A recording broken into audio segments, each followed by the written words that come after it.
welcome to Living the Next Chapter. I have a new friend who is a little far away from me in the world, but a connection to the general area where we live, which is exciting. This person will help you organize your life and help you get on track and help you to find peace and harmony in your home by how you live your life. She will do this and she will organize your life. Her name is Rebekah Saltzman, and she's here from Israel. Hello. That's amazing. Hi, how are you? I'm good. I'm glad to be here. Oh, gosh. So we had a little pre-interview chat a while back. So much fun talking to you. I'm looking forward to this conversation. Great. I can't wait to tell you all about everything that I've been doing. There's a little bit to talk about. Yeah. I'm kind of busy. You wouldn't think it, but I'm a little busy. So how much do you love checklists? I love them. Why do you love these so much? Okay. The thing about checklists, let's back up. Let's talk about why I love organization. The thing about organization is like, you can't control everything in your life. It's just not possible because so much stuff happens outside of our control. But what you can do is figure out how to pivot as quickly as possible.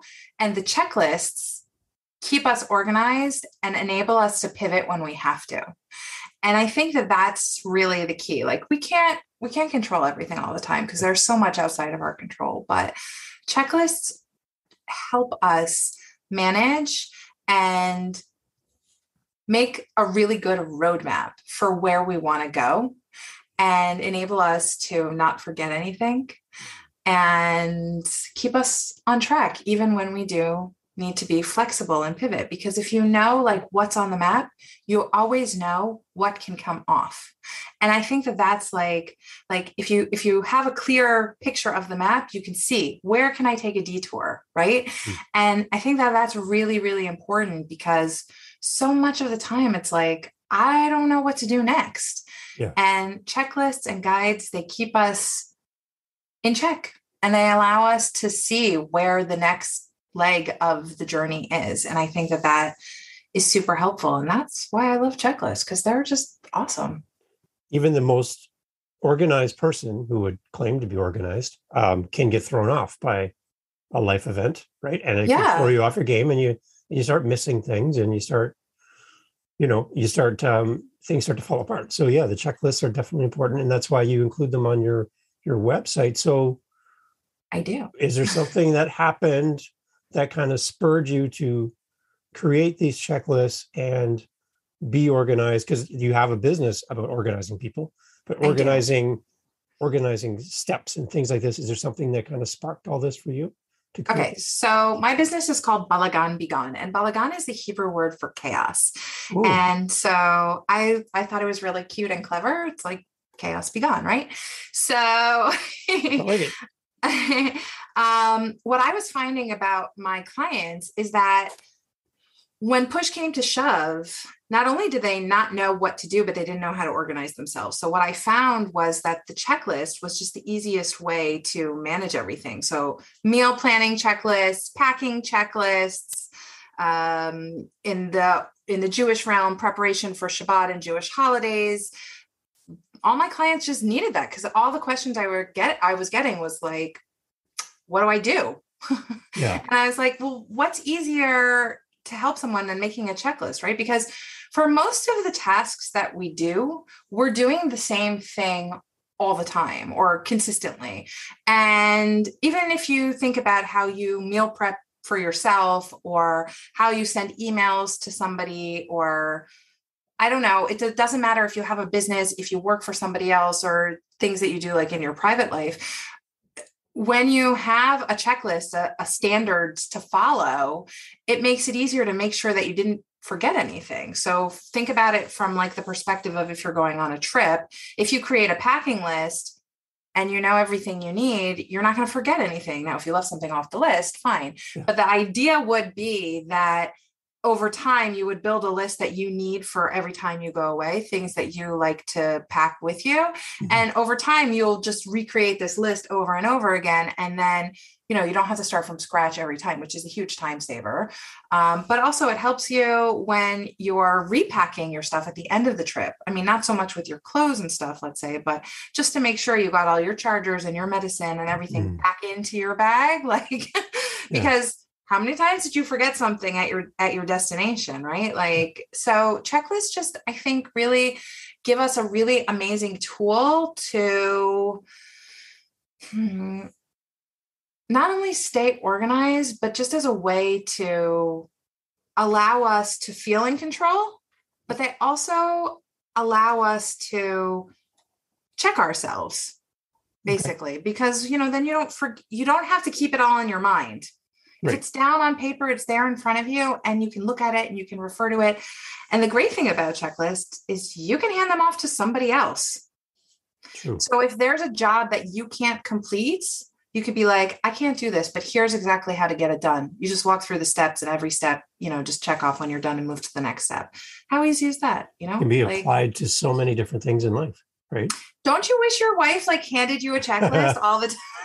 It'd be a very long list. Oh my goodness. Okay, so let me just say, today I do these online decluttering sessions called Power Hours. Okay. And today I was on with a woman and she wanted me to spend a little time with her to help her create menu plans. And her husband does the grocery shopping, and how they've divided it up is she does the lunchtime meals and he does the dinner meals, but he does the grocery shopping. Okay. And then she takes care of their kids. And she's doing all the housework and everything else. So that's their division of labor, which is great. However, couples want to divide up their division of labor is amazing. And it's totally individual. In any case, he was having trouble with, she didn't have a set routine anyways for lunch, but, she is happy to be an artist about cooking and be like, I'll use whatever is there, right? And I'll just make it. But she needed something more concrete so she could plan her day more, so she could run her business. Yeah. So we sat down. I told her, I'm like, pick 6 meals, Sunday through Friday that you want to make, when you're feeding lunch to your kids every day. And then we'll go ahead and make a shopping list. And she's like, I don't want to make a shopping list. I'm an artist about cooking. Right. And I'm like, it's not about you. It doesn't have to be precise, 3/4 of a cup of lentils. You don't need to be that precise, but what you do need to do is hand your husband a list so that when he's in the grocery store, he's not, swimming out at sea all alone. And the idea is that you can outsource and automate tasks when you organize what you want and then hand it off to somebody else. And that makes a huge world of difference. And the husband is super appreciative that his wife took the time to say exactly what she wants, because let's be real. Sometimes wives don't tell husbands exactly what they want and they think that they should just know it. Wait a minute. Did I just blow your mind? Did you just drop wisdom or some kind of knowledge I've never heard from? Is this something from Israel? Where did you come up with this? Sometimes husbands are like, why can't you just tell me what you want? Right? I know my husband's like, just tell me. And the thing is, it's sometimes women, we don't always know exactly what we want. We just want you to know it. But this way, when we make a list and it's on the list, it's there. Yeah. And it's I once got into an argument with my husband. I wrote Grey Poupon mustard and he came home with some other brand. And I'm like, no, I don't like the other brands. If they don't have the Grey Poupon, just don't buy anything. This podcast sponsored today by Grey Poupon. Love it. And so I was specific. This was what I wanted. If they don't have it, just don't bring anything else. Yeah. That's what it is. And I don't want to get 15 calls from the grocery store. Did you mean this or did you mean that? And it's this way I was specific in the list. I told you what I needed. Same with her. So when you make these checklists, it just makes it easier for other people to be involved and allows you to take something off of your plate. Now I'm all about sharing the burden with other people because we don't have to do it all. That's about part of being in a family and being part of a society. And that's what our friends are here for. They want to help us. Our family wants to help us. They want to be useful. Yep. So help them be useful. So you have a business to help people declutter their lives, their physical space, when you're overwhelmed with stuff. Mm-hmm. So you help people with that, but you also help them with a decluttered mind. Yeah. Well, they go hand in hand. Yeah. Okay. If your mind is cluttered and you can't get out all your thoughts, how can you live in a home that is clean. Right. Yeah. I find that actually the biggest issue for a lot of people is that when they feel like emotionally inside disorganized, it manifests itself physically. Yes. And wouldn't it be nice to avoid that? I mean, I know personally for myself, if I'm feeling a little down or sad, or if life just sometimes gets in the way, because it does, yeah, you'll always know, because my house will be, well, what's messy for us, our house will look out of sorts, and it's it's not that bad compared to some people, but like, I can always tell when my kids are like not 100%. Like they missed the hamper by like 30 centimeters. Good effort. Like, yeah, they hit the rim, right? Like, yeah, close enough. But it's like, oh, I don't care enough about myself right now to pick up the clothes from the floor. And that's not a good state to be in. And now I have 3 kids, so they're all teenagers. And, sometimes they get sad, sometimes they get depressed, and sometimes they're just anxious or whatever. Life hits them, it's hard, changing hormones and such. Yep. But like, I can tell if something's not going well for them because their rooms are not tidy. And, that's when you as a parent can jump in. I don't know if the listeners here are mostly parents or not, but like, that's when you as a parent or you as a friend can jump in and like really help somebody. When you see someone's space is not tidy, like maybe there's something going on, dig a little deeper and see if you can help them. It's a good point. I really like that. It's a great physical manifestation of what's happening maybe internally. Yeah. Yeah.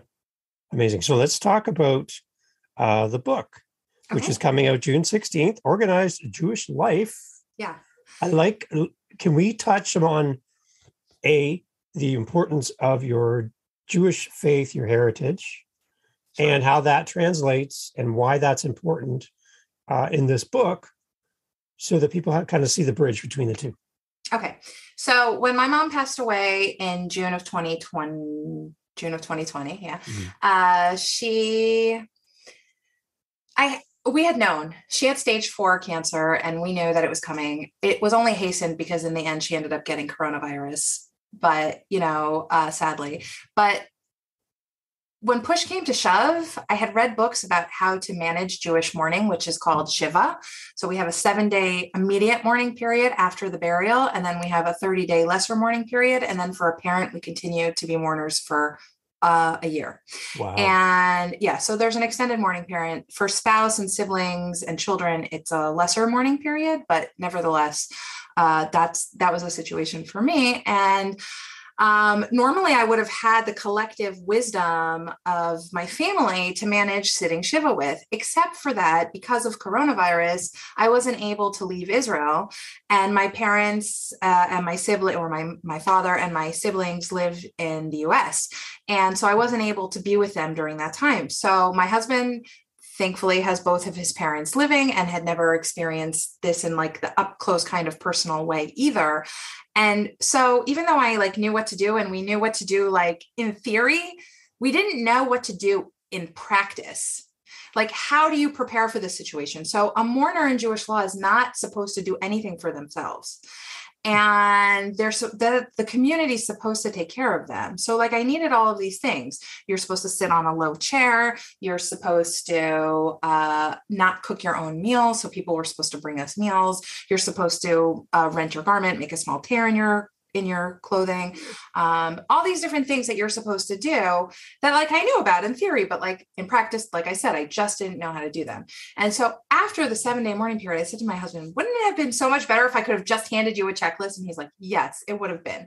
And so I'm like, okay, I'm going to make that. But then I was like, well, who's going to want that? Like, it's so morbid and like sad. And anyways, even if someone does want it, how will they find it?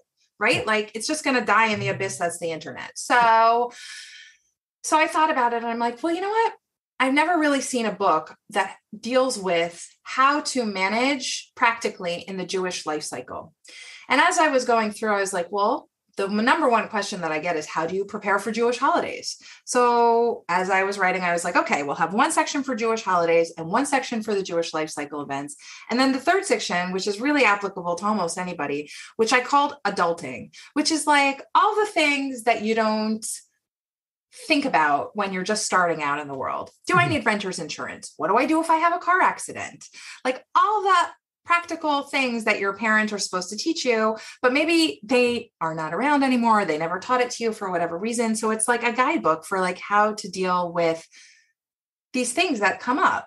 How do I know if the apartment that I'm renting or buying is a good deal? How do I know if it has mold before? How do I know, what are the signs I should look for if it's a noisy street, right? Like all these different things. What things do I need to start up in my house? What can I live without? What's a must? How do I choose where to spend money? Like which appliances should be a spend and which are a save, right? Yeah. So I wanted to create this guide where it was like, I'm your big sister and I'm telling you all the things you need. I'm your bossy big sister. That's the truth. And I'm telling you all the things that I think you should know. Yeah. And that I think will help you as you're starting out in life. And even though it's designed for someone just starting out, the truth is it's really good for anybody at any stage of their Jewish life cycle, because we're all at different stages and we're all encountering things that we don't know about at different times in our life. And this will help you navigate everything basically from birth till death. Wow. Excellent. Yeah. And it's organized Jewish life. And June 16th, we mentioned there's significance for that date as well. There is. So that's the second anniversary of my mom's death on the Jewish calendar. So next year it won't be the same in the Gregorian calendar, but it will be in the Jewish calendar. So it's the same day. Ironically, this year it happens to fall out on my 20th wedding anniversary. Go figure. Wow. So it's going to be kind of a special day, I think. So you have stuff for wedding anniversaries on your checklist too? I do. Actually, you know what? We didn't really talk about anniversaries. I did talk about, okay, so here's a tip for anniversaries, actually. Okay, yep, let's go. One of the things that I talked about in the book was when you're getting engaged, you should talk about your goal setting.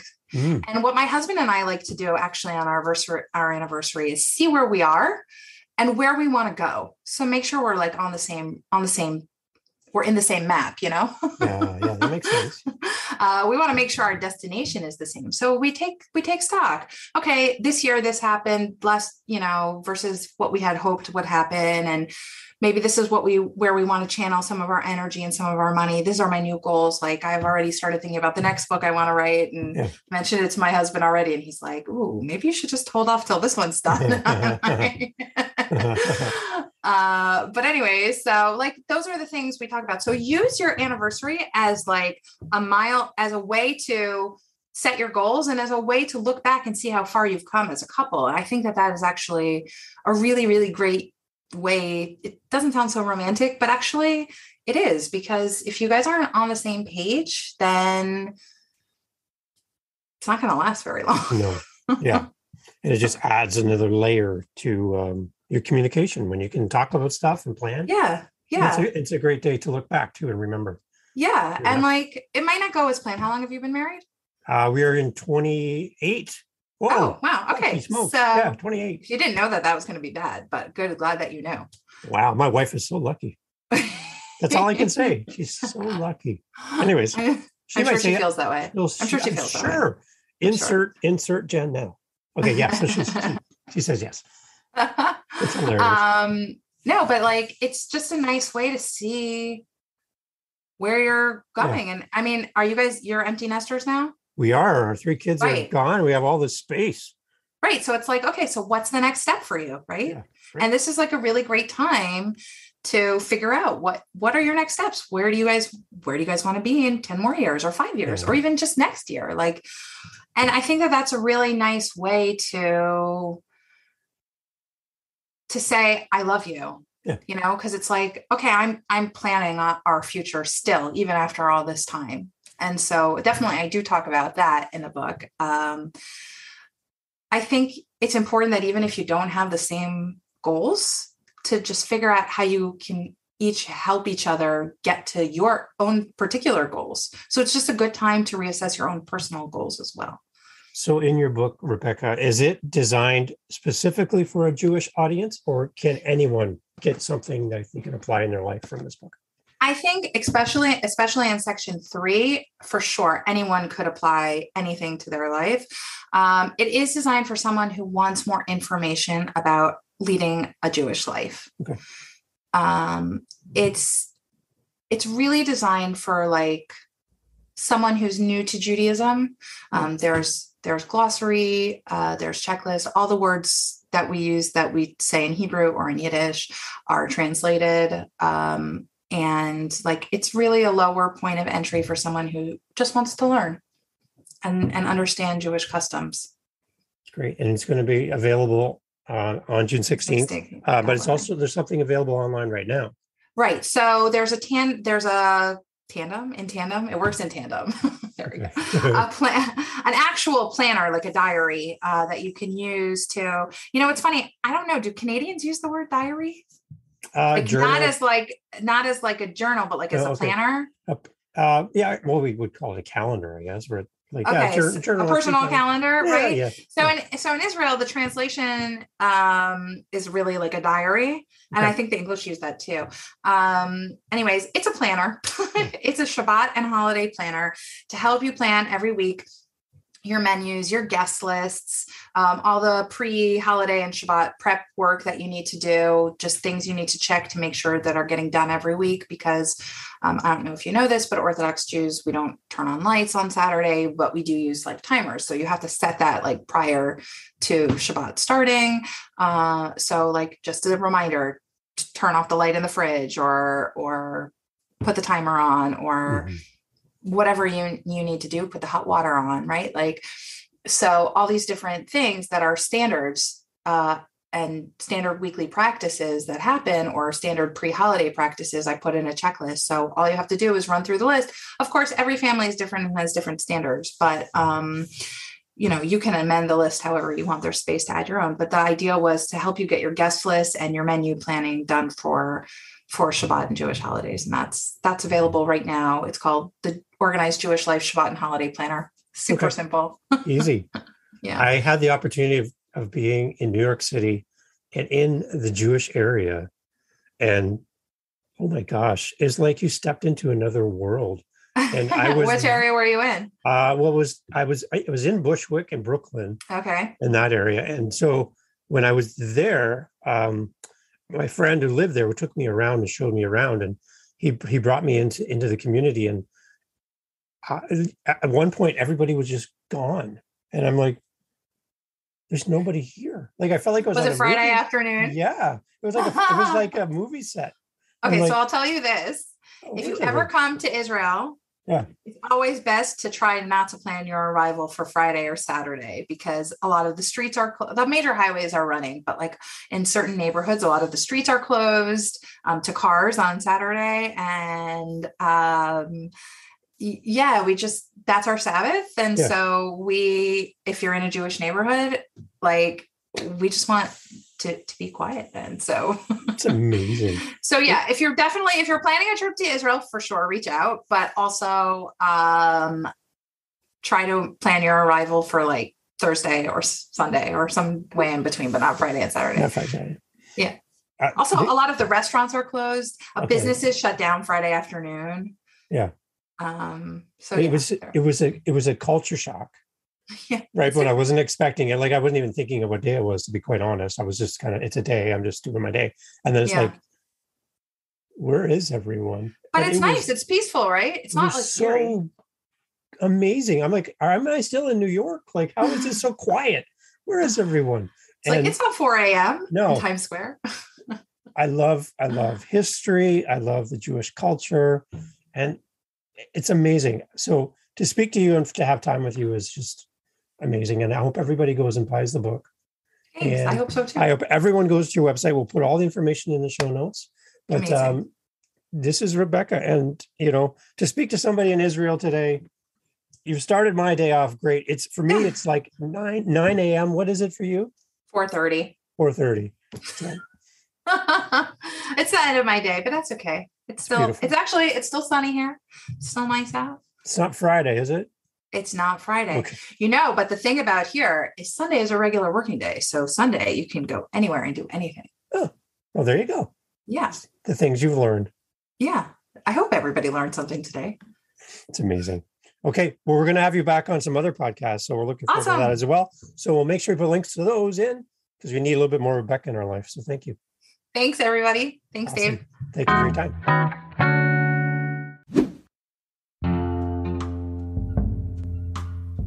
Hi, guys. This is Dave from Living the Next Chapter, a podcast designed to connect authors and audiences.